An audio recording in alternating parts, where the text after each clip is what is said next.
Hello दोस्तों, स्वागत है आपका मेरी चैनल पे। आज हम बात करेंगे gender and article in German. ठीक है, gender and article in German. So German में 3 टाइप के जेंडर होते हैं: मस्कुलिन, न्यूट्रल और फेमिनिन। ठीक है। और पर्सन की बात करें, जो हम लोग ने आगे वाले वीडियो में ऑलरेडी डिस्कस किया है। यहाँ पे थोड़ा शॉर्ट में बताता हूँ मैं। ठीक है। फर्स्ट पर्सन यानी जो बोल रहा है वो फर्स्ट पर्सन होता है। सेकेंड पर्सन यानी जिसके साथ वो बात करता है, विथ और टू हुम वन स्पीक, वो सेकेंड पर्सन होता है। थर्ड पर्सन यानी अबाउट हुम, वॉट, विच वन स्पीक। ठीक है, तो ये थर्ड पर्सन होता है। ज़्यादा डिस्कस नहीं करेंगे पर्सन के बारे में, वो अपन ने आगे वाले वीडियो में ऑलरेडी डिस्कस किया हुआ है। यहाँ पे आते हैं आर्टिकल्स। तो जर्मन में आर्टिकल्स होते हैं। ठीक है। आर्टिकल्स यानी क्या? आर्टिकल जो नाउन को रेफर करे, और वो एग्जेक्टिव की तरह ही होते हैं। कितने टाइप के आर्टिकल होते हैं? कितने टाइप के आर्टिकल होते हैं? 2 टाइप के। जर्मन में 2 टाइप के होते हैं: बेस्टिम्ड एंड उनबेस्टिम्ड। इंग्लिश में भी 2 टाइप के आर्टिकल होते हैं। जानते हैं उसके बारे में कि क्या है आर्टिकल। ठीक है। बेस्टिम्ड आर्टिकल। बेस्टिम्ड आर्टिकल यानी जो किसी फिक्स्ड या तो कोई पर्टिकुलर ऑब्जेक्ट के बारे में हम बात करें, तब अपन जो यूज़ करते हैं उसको बोलते हैं बेस्टिम्ड आर्टिकल। जैसे अपना इंग्लिश में है द। द एक टाइप का डेफिनेटिव आर्टिकल होता है इंग्लिश में, और वही चीज़ जर्मन में बोली जाती है बेस्टिम्ड आर्टिकल। ठीक है, वही चीज़ जर्मन में है बेस्टिम्ड आर्टिकल।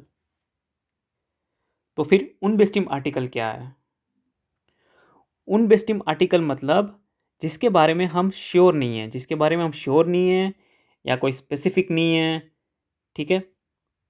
वो वन होता है, वन इंग्लिश का वन होता है, one who drinks water stay healthy, वो वाला उनबेस्टिम्ड आर्टिकल होता है। ठीक है।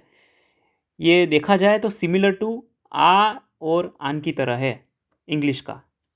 ठीक है, उसको अपन इंग्लिश में बोलते हैं इनडेफिनिट आर्टिकल्स, और जर्मन में इसको बोलते हैं अपन उनबेस्टिम्ड आर्टिकल। उनबेस्टिम्ड आर्टिकल। और एक आर्टिकल होता है नेगेटिव आर्टिकल। अभी नेगेटिव आर्टिकल का मतलब क्या है? नेगेटिव का आर्टिकल का मतलब जो अपन के पास इंग्लिश में नो है, उसका जो आर्टिकल जर्मन में है वो नेगेटिव आर्टिकल है। ठीक है। और जो जर्मन में अपन यूज़ करते हैं नेगेटिव आर्टिकल के लिए, वो है काइन। नो मतलब काइन जर्मन में। अभी दोस्तों देखते हैं कि अपन कैसे ये आर्टिकल को यूज़ करेंगे विथ जेंडर। जेंडर के बारे में हमने ऑलरेडी डिस्कस किया कि 3 टाइप के जेंडर होते हैं: मेल, फीमेल एंड न्यूट्रल। ठीक है। उस हिसाब से आर्टिकल भी चेंज होते हैं। ठीक है। आर्टिकल चेंज होते हैं। ये डेफिनेटिव और इनडेफिनेटिव, या तो आप बोल सकते हैं बेस्टिम और उनबेस्टिम। ठीक है, उस तरीके से चेंज हो गए। और नेगेटिव आर्टिकल भी उस तरीके से ही चेंज होगा। चलो देखते हैं क्या है इसमें। सबसे पहले डेफिनेटिव आर्टिकल। ठीक है, डेफिनेटिव आर्टिकल जो इंग्लिश होता है, इंग्लिश में अपन बोलते हैं मस्कुलिन को भी द बोलते हैं, और जर्मन में अपन उसको देर बोलते हैं।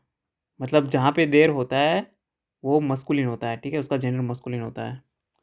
न्यूट्रल में अपन इंग्लिश में देखें तो वो भी द बोलते हैं, बट जर्मन में उसको बोलते हैं दास। जर्मन में बोलते हैं दास। ठीक है। फेमिनिन में अपन इंग्लिश में भी उसको द ही बोलते हैं, बट जर्मन में उसको बोलते हैं दी। जर्मन में बोलते हैं उसको दी। प्लूरल। प्लूरल में क्या होता है? प्लूरल में होता है इंग्लिश में द, पर जर्मन में रहता है दी। ठीक है। यहाँ पे आपको याद रखना है कि फेमिनिन का भी दी होता है और प्लूरल में भी दी होता है। ठीक है, वो आप याद रखिए। अभी आते इनडेफिनेटिव या तो अनबेस्टिम्ड आर्टिकल पे। इनडेफिनेटिव, अनबेस्टिम्ड आर्टिकल।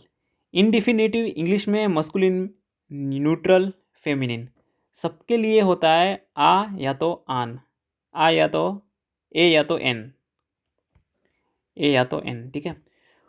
और देखा जाए तो जर्मन के अंदर अनबेस्टिम्ड आर्टिकल में मस्कुलिन के लिए होता है आइन, न्यूट्रल के लिए होता है आइन, फेमिनिन के लिए होता है आइना, ठीक है।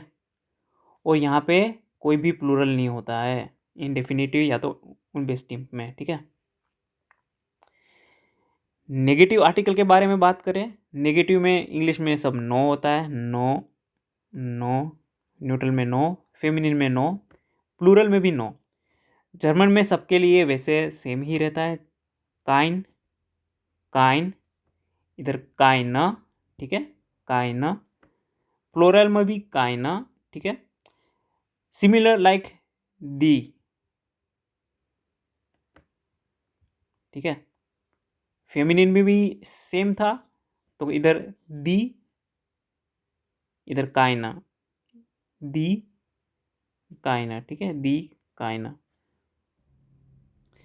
यहाँ पे आप देख सकते हो कि जो अनबेस्टिम्ड आर्टिकल है उसमें मस्कुलिन और न्यूट्रल दोनों को आइना बोलते हैं, ठीक है, आइन बोलते हैं। और वैसे ही नेगेटिव आर्टिकल में दोनों को ही काइना में रखते हैं, ठीक है, काइना, मस्कुलिन हो या न्यूट्रल हो, दोनों काइना, ठीक है। तो ये था दोस्तों आर्टिकल और जेंडर के बारे में पूरा जर्मन में, ठीक है। ये आपको याद रखना है और ये आपको लास्ट तक काम आने वाला है, ठीक है। आर्टिकल बहुत इंपॉर्टेंट प्ले रोल करते हैं, आर्टिकल एंड जेंडर दोनों। ट्राई करना है कि कोई भी नाउन आप पढ़ो तब उसको आर्टिकल के साथ पढ़ो, ठीक है, उसका जेंडर ध्यान में रखते हुए पढ़िए उसको। तो बस यही था आज का डिस्कशन। Thank you all.